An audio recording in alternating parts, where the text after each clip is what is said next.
Thousands of Ohioans are waiting to access medical marijuana. And while many thought it would be available by the September 8th deadline, you're going to have to wait a little longer. Senior health correspondent Monica Robbins explains what that deadline really means. And Monica, there's a delay on the supply side. Yeah, that's right, Sarah. It's been 2 years since medical marijuana was made legal in Ohio. But patients hoping to use it to alleviate pain and discomfort are going to have to wait a little longer. Here's why. So that September 8th deadline you've heard so much about, that just means all the licenses have been issued. Products certainly won't be available in time. Why? A number of reasons. Let's start with the growers. Only one of 25 cultivators have passed state inspection that would allow them to start growing plants. 7 more will be inspected by July, but it takes up to 4 months for cannabis to reach maturity to be harvested.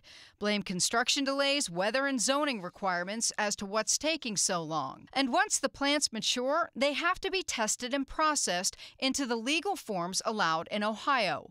But the Commerce Department hasn't licensed labs or processors yet. Hopefully that should happen by the end of this month. But then they have to wait for the plants to grow before they can do anything. When it does become available, hopefully by fall, it's likely only to be available in limited quantities. So far, 89 physicians obtained their certificates to recommend medical marijuana, including 37 in Northeast Ohio. Some doctors are already evaluating patients, but the patient registry doesn't open until July, and it will be a few weeks before the state issues access cards. So a word of warning, many people are very concerned and they're going to Michigan to pick up their medical cannabis.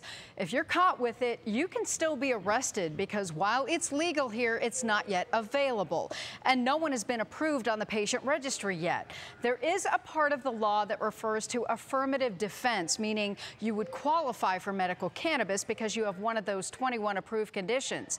But you still have to go to court to prove that defense, and that, of course, can be costly. Tonight at 11, I'll explain what you need to get approved for an Ohio medical marijuana card. Sarah? There's so much interest in this. Thanks, Monica. Sure.